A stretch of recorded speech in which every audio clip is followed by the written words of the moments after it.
Good afternoon, everyone. It is time for another episode of Get to Know Her, and I'm your host, Monica Graves. We are broadcasting live from my studio, the Glam Jewels studio, and today is a very special day because I know you could be watching this at any time, but if you're watching now, it is 2/22/22. It will never be this date again. And so today's date, I'm going to give you a little lesson on it, which I just Googled briefly. So my apologies if I screw this up. Today's date is a palindrome, and it's also an ambigram. And palindrome means that it reads the same way backwards as it does forwards. And ambigram means that if you flip it upside down, it reads the same way. I got to check that out because that's not really making sense to me, but if they say it does, I guess it does. So thank you guys so much for joining us today. I'm so excited to introduce you to our guest. And I also wanted to thank everybody for all the love and sweet messages that you've been sending. My husband and I, we found a little dog rescue. Her name is May, and she's absolutely perfect for us. And just as all dogs do, this dog found us. We weren't sure, if we would ever be a dog mommy and daddy after losing our precious Boink in July of 2021. But here we are. We have this beautiful little dog, and she's decompressing. She's getting used to her new surroundings. And as soon as she's ready, I'll be sure to bring her on the show to introduce you to her. Definitely. So speaking of introductions, before I get to my guest, I did want to point out my outfit today from Brenda Bedome. I love this outfit. I'm feeling very spring-like today in this little jacket and white sleeveless top, but still a bit chilly to show the arms right now. And of course, I have my matching jewels to go with this outfit, which will be up on our website later today. But if you would like to check out Brenda Bedome, you can do that by going to her website, brendabedome.com. Use the coupon code Get to Know Her, and she's going to give you 22% off of your order. So make sure you get some nice clothes for spring, and enjoy shopping and enjoy supporting Canadian. Brenda is a Canadian designer, so you guys are so good at that. Without further ado, I would like to introduce my guest now. You are about to meet Lynn Pike. Lynn is the founder of the Forget-me-not Gratis Shoppe. Lynn was a youth and childcare worker. She put her career on pause after enduring a respiratory failure. Lynn was resuscitated at the Oakville Trafalgar Memorial Hospital. After this experience, Lynn made a decision to be at home to raise her kids and also give back to the hospital that saved her life as a patient and family advisor. Thus began her new career as a volunteer. 3 years ago, she started the Forget-me-not Gratis Shoppe, which she launched at her mom's long-term care home. Lynn says she had this crazy idea of giving the ladies free jewelry. Not really sure how it would all come together, it quickly grew into a free pop-up jewelry store for seniors living in care in the Halton region, with a special focus on those with Alzheimer's and dementia. The goal of the Forget-me-not Gratis Shoppe is to bring a safe shopping experience for seniors in the comfort and safety of their long-term care homes without any concern of cost, because it's all free. And to simply bring a little love, joy, and sparkle to some special ladies. This is so amazing. And I also wanted to acknowledge for all the ladies who have joined our monthly subscription. Thank you so much, because with each subscription, we are donating a piece of Glam Jewels to Lynn for her shop. So it continues to grow, and we thank you so much. And let's bring Lynn on now. I'm so excited. Lynn.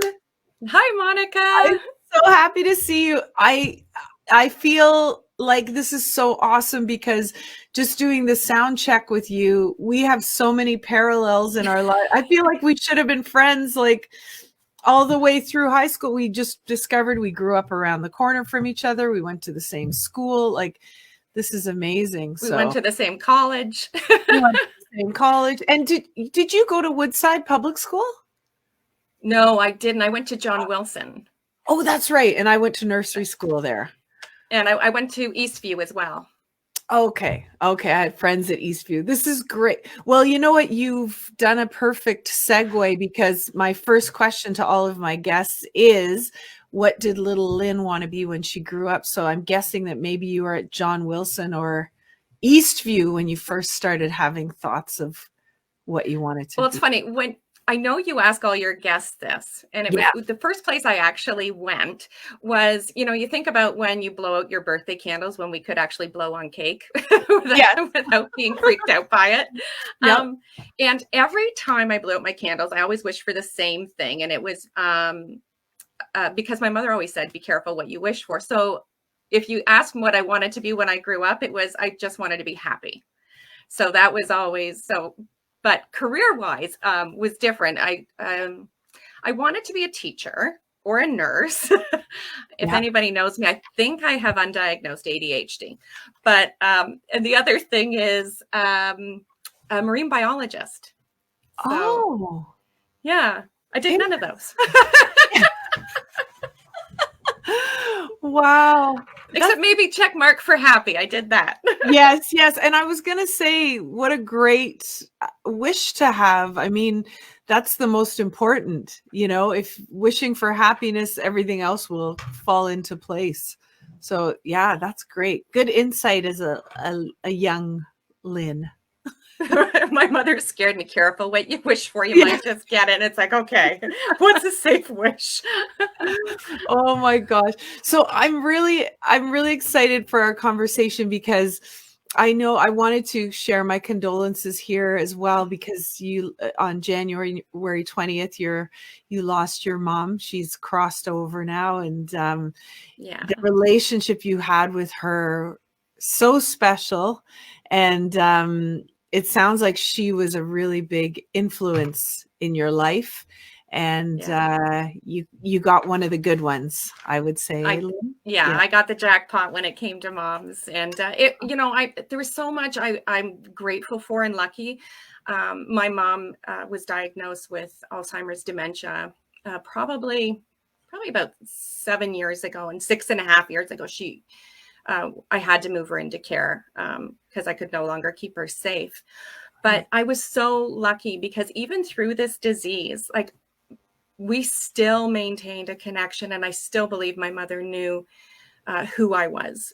And maybe if she couldn't put a name to it, well, she actually lost her ability to speak, but there was always the connection, and I knew she knew that this was somebody who loved her and that she loved me back. So I was so fortunate, because not everybody gets that gift. Yeah. Wow. And so what was she like, growing up for you? Tell us a little bit about her and her career.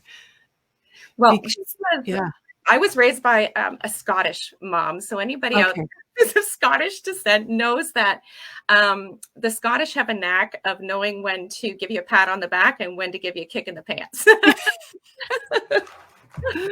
Great. She became a single mom when I was quite young. So here she was raising my brother and I by herself and trying to keep the upper hand. So we always kept her on her toes. But through everything, like, she could be a pretty tough mom. I had to learn how to sneak around to do some of the things I wanted to do because I knew the answer would be no if I asked permission. So I went with the philosophy of it's better to ask for forgiveness than permission. But we always had humor in the house. There was always a lot of love, a lot of laughter, a lot of teasing. But she was a great role model and a great mom, and a great friend. Yeah.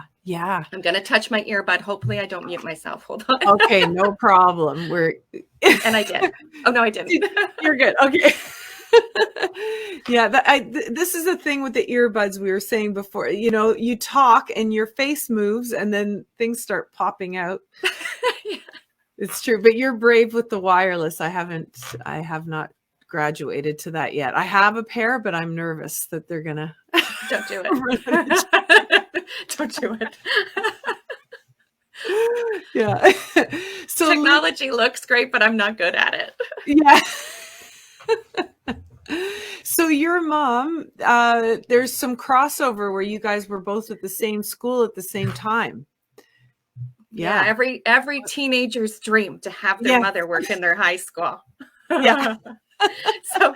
So when my mom became a single mom, she had to go out because, this was the 70s. So there was a lot of stay-at-home moms, and my mom was a stay-at-home mom. So she had to go out and get a job. And when she went to, I think she called it Manpower at the time, but unemployment. And she says, this is what I need. I need to be home when my kids are home. So if I could work like 9 till 3 and get the summer off and March break and Christmas, that would be great. And they told her she was dreaming, that job doesn't exist. And they phoned her up probably about a week later and said, we have a position working with, now it's politically incorrect, the terms that they used back then, but with the mentally handicapped. Okay. So in their school system. So she worked for the school board. And so the hours were perfect and she could be at home and but amazing. Yeah. So did she start at Blakelock, or did she ever work at Woodside at the public school? Yeah, she did. Okay. Yeah. Because I remember your mom there, and I remember that the kids were at Woodside as well. And then actually some of those kids even lived on the street I grew up in a home. They had a house there later. And then I remember your mom over at Blakelock. And so this is so great. So amazing that careful what you wish for. Look at her with. That's great. Yeah, she did get it. Powerful. Yeah. But yeah, it was so, my mother did not drive me to school, even though we went to the same school and everything else. She didn't drive me. I had to walk. Yeah. And also there was this thing where I don't think she really wanted all the staff to know that we were mother-daughter, because she didn't want them knocking on her door and saying, Lynn has been doing this. Lynn is late. Why is Lynn sick again? Why is she signing out? Oh, that's so great. So that's nice because your mom was letting you have your high school experience, and there's that detachment there, so that otherwise it would have been different. I wasn't allowed to wear very much makeup. I was allowed to wear a little bit of rouge and a little bit of pink lipstick, and that was about it. But back then, blue eyeshadow was all the rage. Oh, yeah. Right? And the higher to your eyebrows you could get it, the better. Yeah. So, so I remember having it in my purse and then putting it on my eyes and going to school because my mother, didn't drive me to school. And I was walking down the hallway and with friends. And she walks up, doesn't say a word, licks her thumbs, and then rubs my eyes. And keeps walking. And somebody says, "Who is that?" I go, "I have no idea." That's so great. Yeah. Oh my God, I love that. And can you please tell the other story that you shared with me? That's so great too. Yeah. So my mom she was actually a fabulous sewer, and she made us these jackets. And they were the same. Again, what every teenage daughter loves is to dress the same as her mother. Yeah. So anyways, I get dressed. I go to school. I put on my little jacket that she made me, and my locker was outside of her classroom.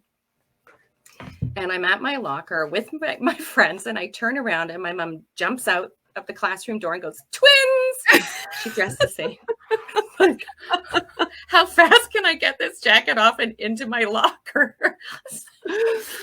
Oh, that's so funny. Wow. Yeah. Horrifying as a teenager to be in a matching outfit with money. She got a good laugh out of it, as did my brother. Yeah. Oh, that's great. So, Lynn, how did your mom did you always feel inspired by her growing up, or did that come later on? What was that like for you? No, I always I always had admiration for my mom. There was no such word as can't or quit or don't, Mm. She was strong in a time where women didn't necessarily have the voice they should have been allowed to have. So I saw her, with people coming in to maybe do the driveway or something, and her going toe to toe with them when she didn't think they were doing a proper job or whatever. So she was a great role model that stand up for yourself, speak up for yourself. I was nobody believes this, but I was actually a shy person when I was younger. Yeah. So, she taught me how to have a voice, and no, I always admired her. Sometimes didn't always like her rules, but Yes, I always of course. admired her. Yeah. Yeah. Wow. Do you remember sort of how she showed you how to stand up for yourself being a shyer kid? Was there did she have Um, magic words that she used, or did you feel like, "Oh God, I can't do that, mom. Like I'd rather just hide," or oh, how well, the Scottish in her, right? Oh, yeah. knock it off. Put Yeah. your head up. You put your chin up, your shoulders back, and move forward. Get going. Yeah. That's great. Wow. Yeah. Yeah. So it's amazing. I love hearing like the lessons that our generation has learned from our parent. Well, every generation's fascinating because the lessons kind of change, right? As you go along. Yeah. Yeah. It's And cool. she was quite fearless, I watched her, and she never even like I would come home, and we had one of those split level homes. So you'd walk in on the family room level. And I remember coming in one day going, "What is the living room sofa? How did it get in the family room?" And she goes, "Well, I did it." And I go, "How did you move a sofa down a flight of stairs?" She goes, "Well, I pushed it." Yeah. So, Wow. where there's a will, there's a way. There was, yeah. Yeah. Oh, that's so great. What an amazing role model. So when your mom was diagnosed, she was diagnosed with dementia? Is that right? Or Yeah, when okay. they didn't know exactly what kind she had. When she'd broke her hip after she'd moved into care, and the doctor in the hospital said Alzheimer's, and I go, "Well, that's the first time I've heard Alzheimer's," because Mhm. they did an MRI, and but so whether her type of dementia it was Alzheimer's or not, I'm not 100% sure, but Mhm. um, Wow. they did refer to it a number of times as Alzheimer's. Yeah, yeah, amazing. So I want to talk about that and to talk about like how that inspired your shop and all of the things. But I also, if you don't mind, Lynn, I'd love to go back to when you had this respiratory illness and how that changed your life. Yeah. And also, after high school, we were sharing offline. I can't even believe it that you took early childhood education at Sheridan College. So did I. Yeah. And then, and then from there, you and I, well, at separate times, both realized that was not the program for us. But tell us what you went on to do after that. Well, I took a year of ECE, and then I thought, this is a lot of fun now, and I really enjoy it now, but I couldn't see myself doing it in 10, 15, 20 years down the road. So I spoke to my prof at the time, and he said, "Oh, you can transfer all of those credits into," because it was still a child studies program and it was special needs programming. So that opened up a whole load of things that you could do. And I thought, oh, okay, that sounds a little bit more, interesting. So I'll try that. And my first placement was in maximum security for young offenders. So yeah, Wow. definitely no more like ABCs and, Yeah. Incy Wincy spiders. And Yeah. Oh my gosh. yeah, so Wow. I went on to do that. I worked with pre and postnatal teens. I did stay in school programs, all sorts of different things. Yeah. Amazing. Where was that maximum security prison where you went? Well, it's a Or, facility in Oakville, actually. oh, Yeah. okay. So it's a maximum for young offenders. Yeah. Wow. I can't imagine what the first day at work was like there. Well, see, Was and it this is where my mom comes in. I was a little fearless, a little naive. because I really Okay. just thought everybody just needed a little bit of compassion and understanding, and the world would be fine.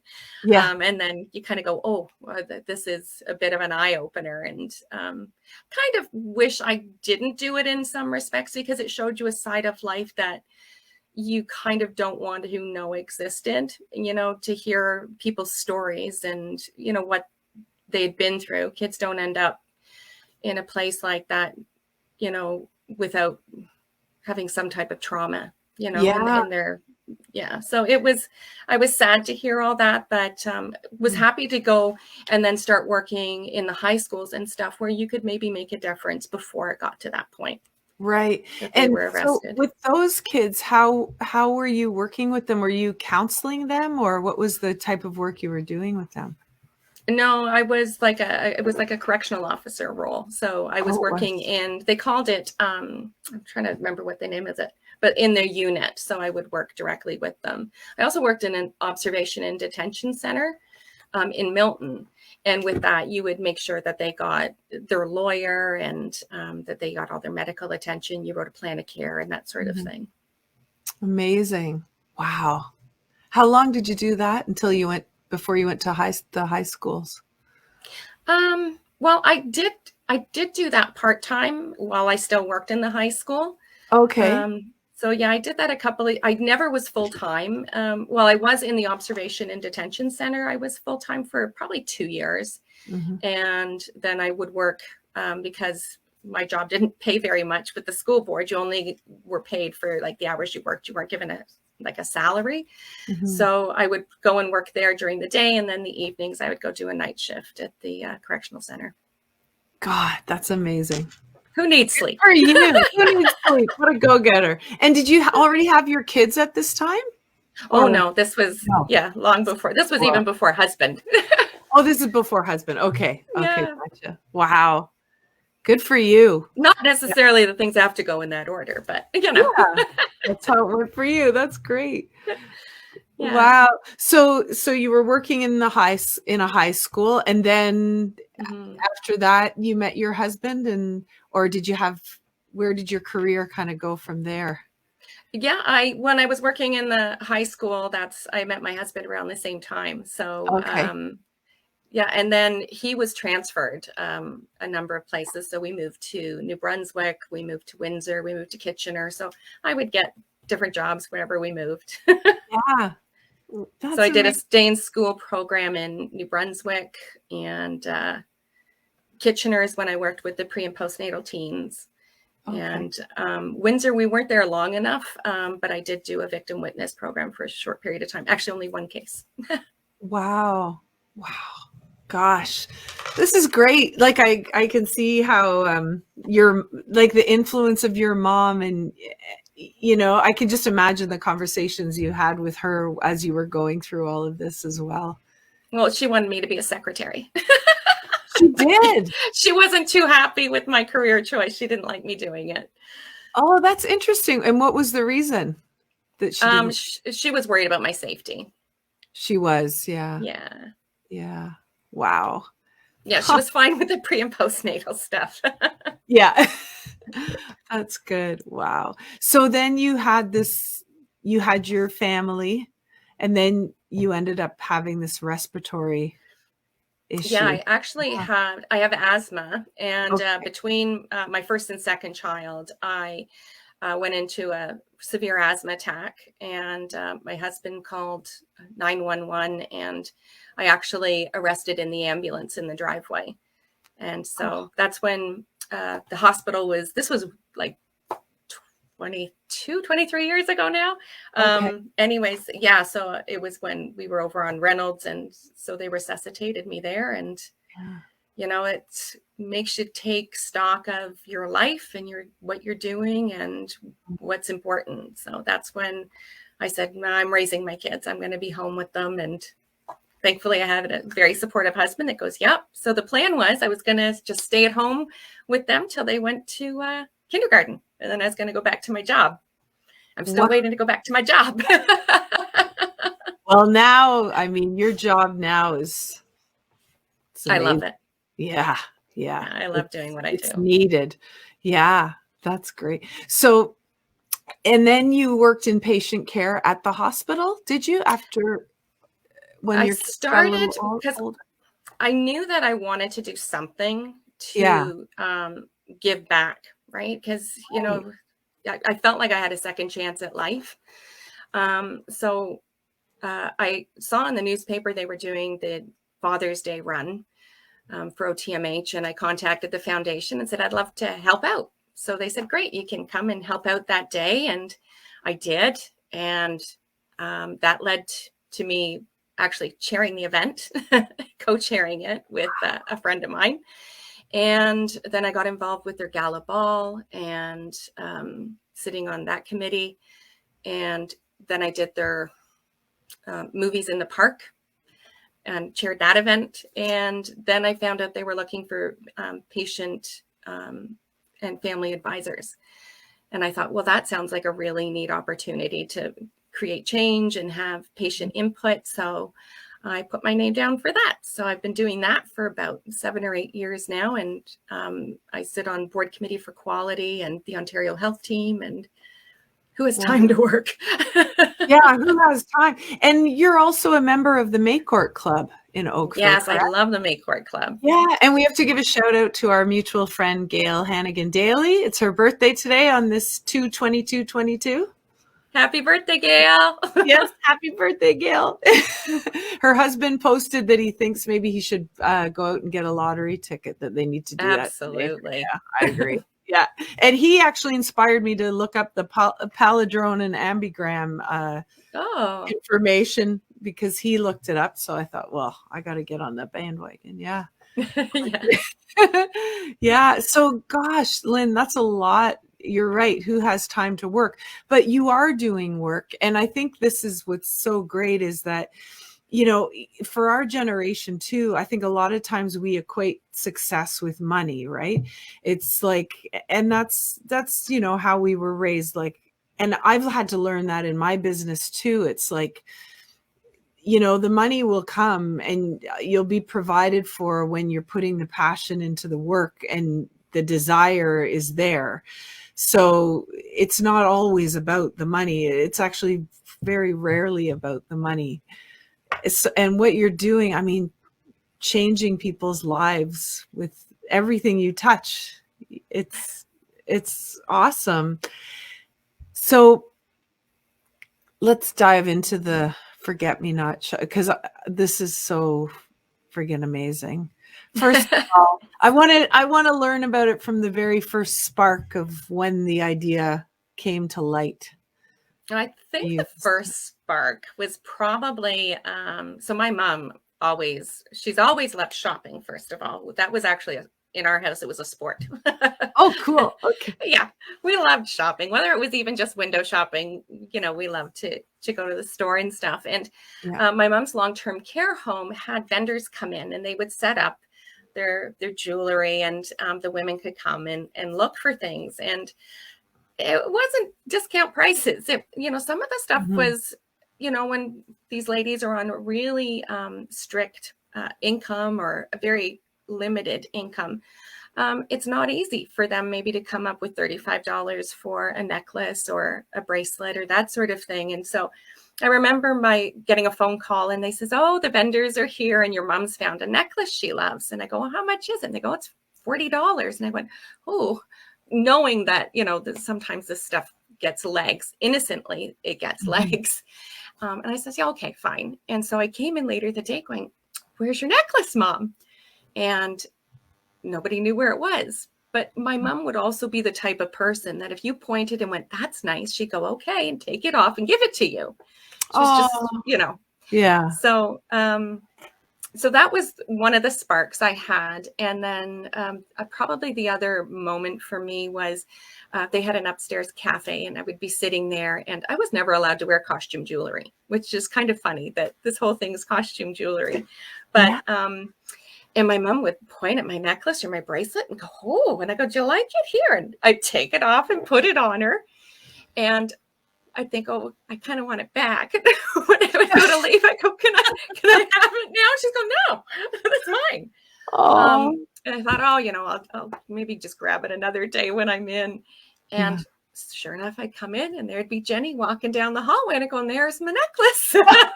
Oh, geez. I'm definitely.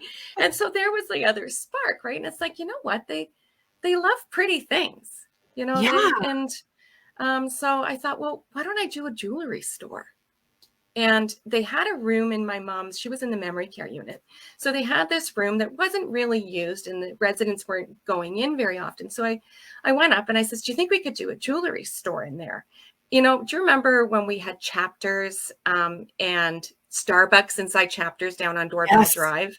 So you would kind of sit there and read the magazine, put it back, and then you treat it a little bit like a library with coffee. Yeah. So I kind of had that pictured in my head, and I went out and I bought an antique cash register. I have a half sister in Montreal, and she sent me some play money. And I bought some jewelry displays. There was a store in Niagara-on-the-Lake going out of business, and they had a lot of jewelry, and they had an auction, and I bought a load of stuff from them. And then I took a long time getting this all together. And then when I went back to the home, they says, oh, we actually decided we really wanted to use that room as a multi-sensory room, which is great for people with dementia. So I went, okay, but now what am I going to do? Because I really wanted to do this jewelry shop. So I was talking with one of the staff going, well, how can we do this? Like, I still really want to do it. And then the idea of doing a pop-up shop, do it pop-up style. And little did I know how good that was going to turn out, because I was disappointed that I wasn't going to get this, you know, place to use all the time. But it worked out fabulously, because I went in and I did the pop-up. And at the time I could only limit everybody to get one piece of jewelry because I didn't have a whole load. Mm-hmm. And it took off. The residents were ecstatic about it. They loved it. And I told some friends about it, and they told friends. And the next thing I know, the Maycourt ladies are all going through their jewelry boxes and going, I have stuff for you. And so I was able to go, well, I can take on a second home. So my mom had a friend at Creekway Village in Burlington, and I phoned them up and I said, so I did this at Burloak Long-Term Care. Do you think I could do it here? And they went, sure. So I went in and did it there, and it just kept growing. Word got out. There's a free site in Oakville, and sometimes people would post that they were giving away jewelry. And I said, well, this is what I'm going to do with it. So that took off, and these ladies would drop off jewelry. Some ladies would go and pick it up for me and drop it off to the house. So yeah, I'm up to 9 homes. 3, I could do Milton, Oakville, Burlington. I've been to Belleville because my mother-in-law, she's been diagnosed with Alzheimer's, and she lives in care. So I took it to her out in Belleville. Yeah. Yeah. Incredible. My gosh. I love, isn't that amazing how you were thinking, I need a shop, I need to be stationed somewhere. And that was not what you needed at all. That, you know, to travel and wow. So what's the experience like? Also, Lynn, do you do this on your own? Like, are you packing it all up in your car, driving there, doing your own setup? Are you? Yeah. I know the pain. I know. Well, that is so much road work. Show. Yeah. So I ended up, a friend of mine says, why don't you do a GoFundMe? Because I wanted to get these tool carts, and they're a few $100s each. And I thought, because I actually took the wire baskets out of my cupboard and I started to put all the jewelry in these wire baskets and load it into my car. And I thought, there's got to be a better way. So I got these tool chests, and I load up the tool chest, and, you know, you learn as you go along. Yes. Even just like the rules about shopping and how many pieces they can have, or, you know, I was initially, family members would come in and say, well, I want to come and pick something for my mom. And it was going, well, that's really not the point. I wanted the residents to have the dignity of shopping, and, you know, that's girls love to shop, at least most of them. So I wanted them to have the experience. So, you know, you learn to let people know that, you know, if they were doing flower arranging, a family member wouldn't come down and do the flower arrangement for the resident, right? That's right. So it's more than just getting something for free. It's the whole experience and the activity of shopping, and that joy you have of looking through things. And Yes. That's amazing. Good for you, because, you know, it's a free service you're offering, and to have relatives and that come and pick stuff out and bring it up to the room, that defeats the whole purpose of yeah, what you're trying to, like this initially experience. I allowed it a couple times and it just kind of didn't feel right. Right. You kind of go, Mhm. it's not really what I intended. Yeah. So, but people get it now. And I got better at explaining what it was once I Yeah. figured out what it was, Of course. Yeah. Yeah. Yeah. That's great. So I guess COVID has been a challenge for you. Yeah. Yeah. Yeah. COVID. Right. Yeah. It was so disappointing when it shut down, but but my stocks went up, like my supplies. Yeah. Everybody was at home and they're going through stuff. So Great. people were dropping so much stuff off. I ended up going out and buying a sonic jewelry cleaner. So the stuff can get all sparkly and shiny, and it's all Yeah. bagged and sorted by colors, because some ladies will Oh, come in and go, I only wear pearls. And it's like, I will find you pearls. So it oh, made it easy to, fantastic. yeah. Yeah.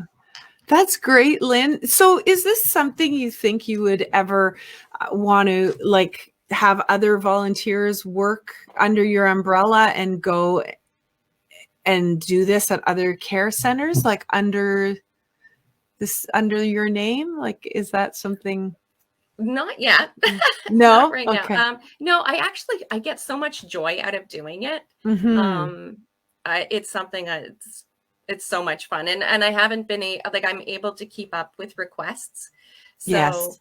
and I do have, there's about 10 friends who come out, and I always do it. There's 2 of us that will do it at a time. So I've got, fantastic friends, and a lot of the May Court ladies Mhm. will come on out and help me and Yeah. set up and, you know, do the whole true shopping experience, Yeah. yeah, That's so great. I love it. And so you have an Instagram page for the shop, I and do. you also have a Facebook group, correct? Where I people can, do. and it's so great because you post some wonderful pictures of the ladies shopping, and sometimes they'll be in their wheelchair and they've got, like, they're all decked out with their necklaces and their bracelets Yeah. on and everything. Yeah. It's so nice. And I also really love how, you're so committed to this experience that, finding a bracelet in the hallway or on somebody else's neck later or whatever, it's all just part of it. Like, it's not a big deal, right? It's not like, Yeah. And yeah. that's part of dementia. And, my mom was the first experience I'd ever had with somebody with dementia. So, Mhm. you learn quickly, and it's a really tough road, and it's a really emotional road. And there's so much that, we don't understand. Sometimes they remember something, maybe like their phone number, but they don't remember your birth date, or they don't remember that they were just given this gift, and that sort of thing. So Mhm. it's kind of learning just to go with the flow, and that, when they see, I remember this one lady, sorry, this is where the Yeah. ADD kicks No, in. no, this is good. But Love. remember, oh, here we go. Uh, When my mom first moved into long-term care, Mhm. I remember a lady coming in, and she was in my mom's closet, and she's going through all of the clothes. And I says, hey, how are you? And she goes, fine. I go, what you doing? She goes, well, I'm shopping. And I go, you are? And she goes, yes, I am. I like this. And my mom's like, get out.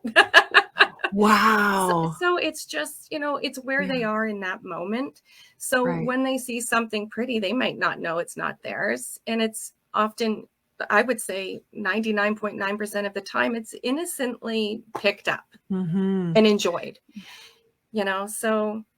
Yeah, that's wonderful. So I have to ask you, on a personal note too, with seeing your mom go through this, like, for all of us who are in our 40s and 50s and 60s, like, we're seeing our parents aging, and it's, nobody likes it, right? I Yeah. mean, of course we love our parents, but it's hard to see them change, because, you know, like you, I won the jackpot in the mom department as well. And, you know, I remember the days where my mom could do anything and everything and remembered everything. And she, you know, she had the household going.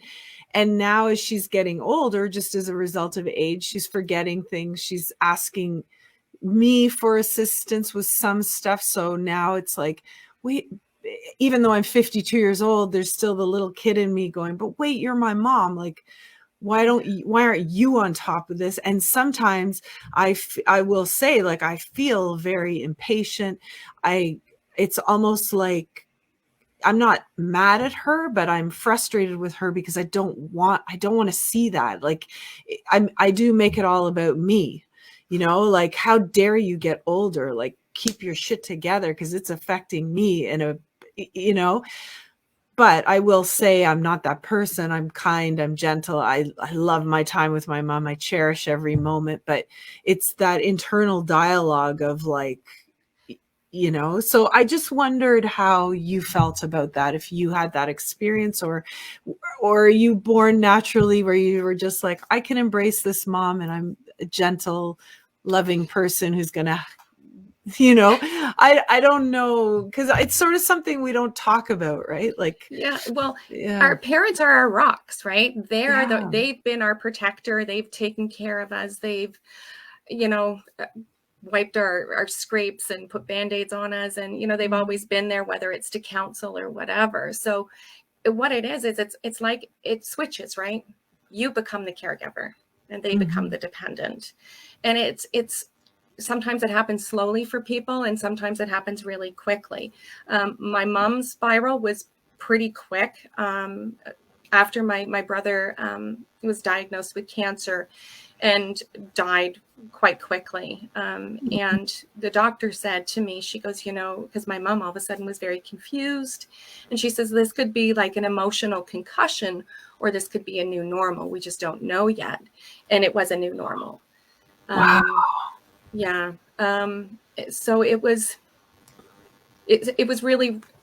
rough. And there sometimes there's distrust for the person with dementia. You can only imagine how scary it is, right? All of a sudden you're going, well, I don't remember turning on those lights, or, you know, who put that food in my microwave, and, you know, all the confusion and that sort of thing. So there was a period where my mother was distrustful of me, which was not our relationship at all.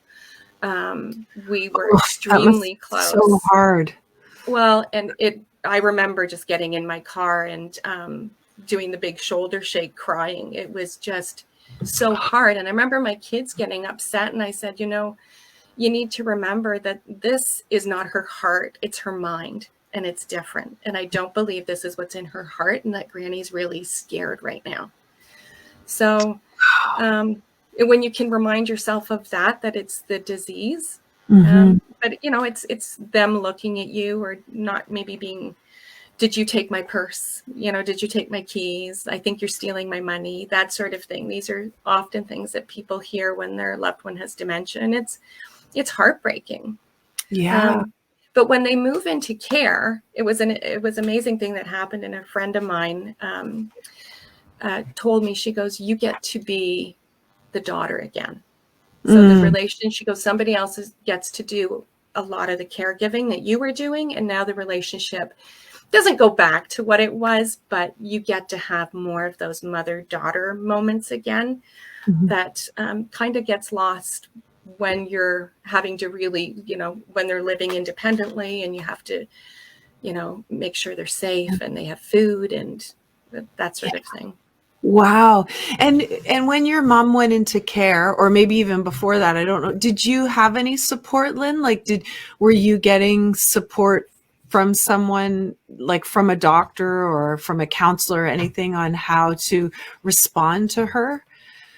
I have some amazing friends, and some of the friends have already gone through that journey with their parents, and they were incredibly helpful. One of my friends, Jane, who is a nurse who worked with seniors, was incredibly like a great resource, and even just a great shoulder to cry on.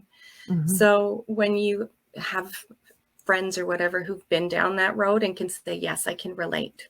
And yes, you're not alone. You're not the only one to experience the fear, the sadness, and that sort of thing. So I was really, really fortunate with that.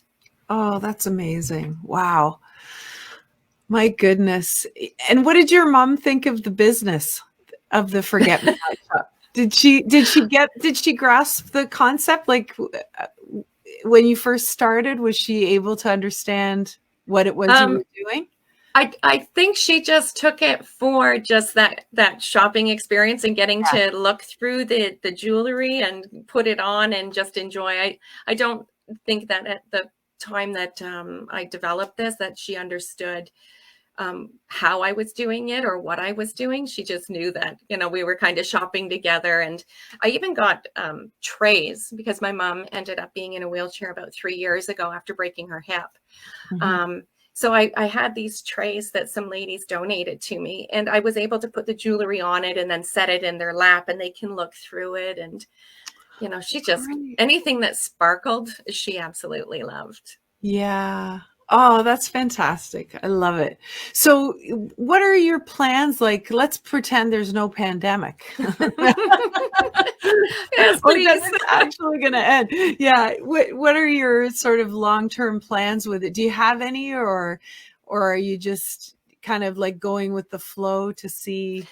Yeah, going with the flow kind of worked from the beginning. So I'm kind of continuing to do that, go with the flow. I've had 3 homes reach out to me in the last week asking if I would come back in and set up the jewelry. So that's a great sign. COVID did change the way I did it because I ended up having to, I separated jewelry and I would quarantine it after coming home because, it was changing all the time, whether, it could live on a surface for 2 weeks, it could 24 hours. So I quarantined it, that sort of thing. But yeah, I'm booked in to do 3 as soon as, as soon as the government lifts the capacity limits and that sort of thing.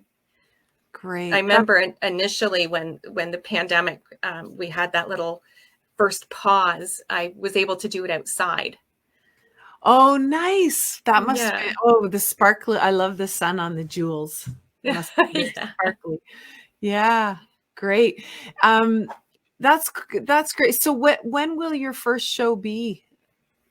It's the end of March. End of March. Okay.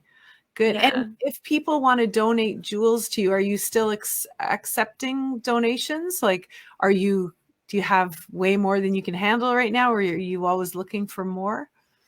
I'm in good supply right now. Okay.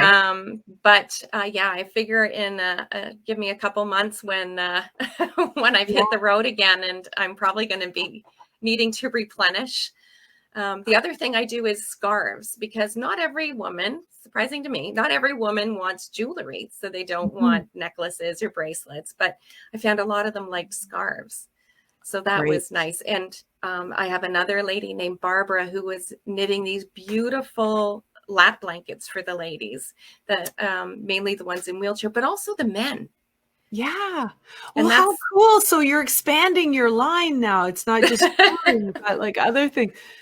Great. Well, this was dropped off to me probably about 2 hours ago. Some of the women who have dementia and stuff, they like to fidget and they pick and stuff. And so there's a lady who is knitting these. And so they're like little fidget things. They go on their wrist. That is so cool. And then they can like fiddle with it because they sometimes get agitated and they feel like, so these are the other thing. And this is, this is going with the flow. And somebody says, well, I can knit these things, and they've been fabulous. That's amazing. So it's a knit band, and then she's like sewn the beads into the. Yeah, there's beads or there's, and it gives them something to fidget with. I love that. Aren't they fabulous? Yes. Amazing. Okay, Lynn, I feel like I want to sit down with you and do a whole business plan, website. Anyways. Oh, here I go. I muted you. Oh, that's okay. That's okay. Are you back? I'm Can back. you hear me? Okay, okay. I was just thinking, I mean, this is always where my head goes, but I'm like, I want to sit down with you and do a whole business plan where, you could have a website and you could be selling stuff to raise money for the people. And anyway, but we'll have to have a glass of wine together one of these days. I agree, definitely. Yeah, this is great. So, very, very cool. Have you ever thought about launching a website, or is that sort of in your? No, I can't use earbuds. How am I going to launch? Well, I've got a tip for you on that, because you would not believe the support that I've received in my business by working with co-op students. And so many co-op students are looking for work that they can do virtually right now, where they don't have to come into a workplace. And I'm telling you, I'm sure a kid could set up a Shopify site for you or something in a flash. Whereas you and I, it would take us 6 months to, Yeah. Yeah. I mute myself with earbuds. Yeah. Website is beyond my capabilities, I think. Exactly. Yeah, but there's so many, is there anything you need, Lynn, like right now that you want to ask people for? Is there, even like I'm thinking about all the stuff, because I know what it's like when you have to do it, take your showroom with you somewhere. And there's lots of containers and there's lots of baskets and there's lots of, trolleys and all kinds of things. And those are often things people are just getting rid of that would be of tremendous value to you. So is there anything that maybe somebody might have, anything they might have that could help you? My two things, and they're kind of opposite spectrums. Yeah. Priceless. One is Ziploc bags. As crazy as that sounds, I go through hundreds and hundreds and hundreds of Ziploc bags because I sort them. Jewelry tangles so easily. And after I clean them, I sort them into colors and types and that sort of thing.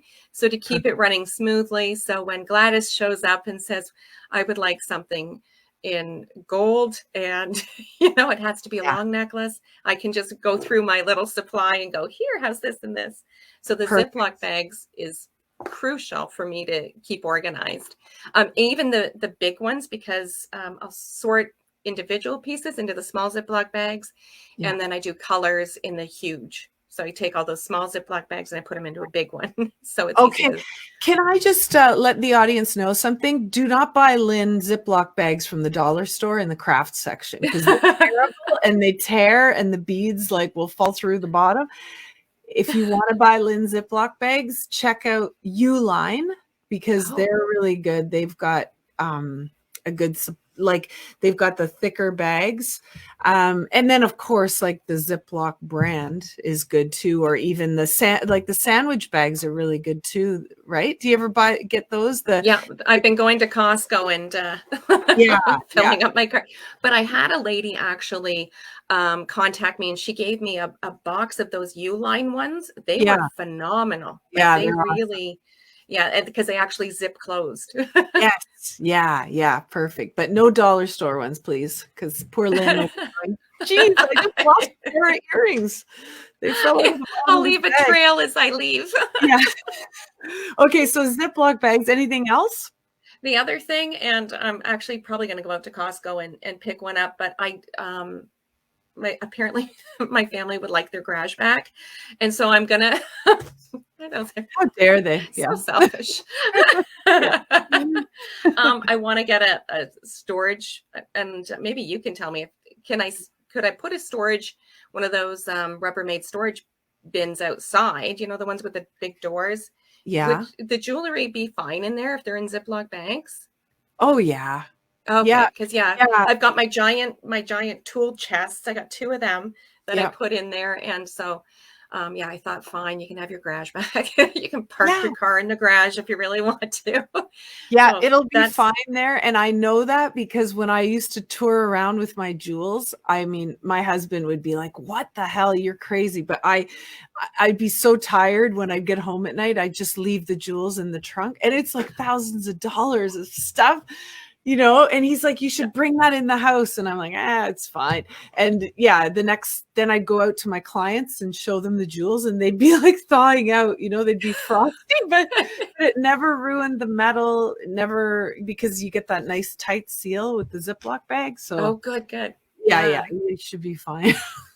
No, well, before COVID, I tried to actually book homes back to back so that I didn't have to go and haul it into my house and then back into the car. So I would try to do them like maybe one in the morning, one in the afternoon, and then one the next day so that I could keep it all in my, I've driven around with my tool chest going in the back of my car. I know, it's too much. We have to save our backs for sure. Yeah. Yeah. There goes my earbud again. No problem, Lynn. This is why earbuds are, they're so hard. I'm muted. Yeah. We don't realize our ears move when we talk until we. Yeah, I think I wiggle my ears. Yeah, for sure. Oh, this is great. Lynn, I've really enjoyed talking to you, and I'm so happy that I got connected with you. I think we met at when Gail had me in to speak at the Maycourt Club. We met briefly there, but it was actually a friend from Blakelock, Elizabeth Plouffe, who introduced me to you because she was making some bracelets for you and said, you should check out Lynn Pike. Don't you know about her and what she's doing? And I'm like, what? And so then I kind of scoured your page and I was like, oh my gosh, this is a lady I want to get involved with. So thank you so much for, promoting Glam Jewels on your side as well. And you're just I've amazing. got my Glam Jewels on today for my subscription. So awesome. Yeah. Oh, that's great. Looks beautiful. But I'm really grateful to know you and that we can, work together in some capacity. And I just love what you're doing. And I hope people continue to support you. And if somebody does want to donate jewelry to you, they just contact you through either Facebook or Instagram. Okay. Yeah, that's the easiest. And I have my Gmail is gratisshoppe@gmail.com. But the easiest way is probably directly right through like Facebook Messenger or something. Yeah. Okay, perfect. Yeah, Lynn, and you know what? It's Go ahead. It's okay. I'm telling you, I wiggle my ears. I've been absolutely, I couldn't do it to the degree I do it without the incredible support of the community. I could probably maintain one long-term care home on my own, but the fact that so many people have been so generous, so kind, and so supportive has blown me away. And it's just been able to expand it. The other thing too is if there is a long-term care home, I do just do long-term care. I don't do private, funded residence because long-term care generally it's people who are much more fixed income.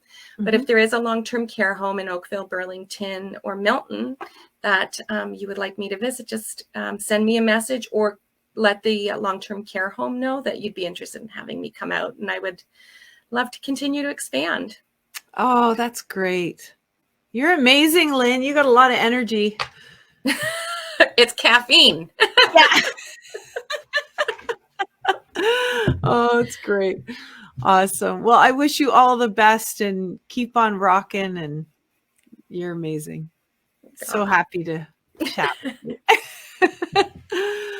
Oh, that's so great, Lynn. So I'm going to put you in our virtual green room and then I'll come back and check in with you. But thank you for your time today. You've been an amazing guest. Really appreciate it. Thank you. Thank you. And thank you for your support. No problem. Thank you all so much for tuning in and hearing from the lovely Lynn Pike. What an amazing woman. We need more women like this in the community. Just awesome. Have a wonderful rest of your day. Stay safe and warm and all those good things. And don't forget to check out our sponsor, brendabadome.com. Use the coupon code get to know her for 22% off of your order. And be sure to check out Glam Jewels and get yourself some coordinating jewels, of course. And if you would like to help us to support Lynn's shop, you can do so by subscribing to our monthly subscription. And by the end of this week, we're going to show you what our subscribers got for the month of February. So exciting. And of course, if you did want to sign up for the subscription to get your first piece in March, you'll have to do that before March the 1st, and you'll be included in the March subscription piece. So thank you so much. Enjoy the rest of your day. Keep on showing the world your sparkle, and I will see you back here next week. Bye for now.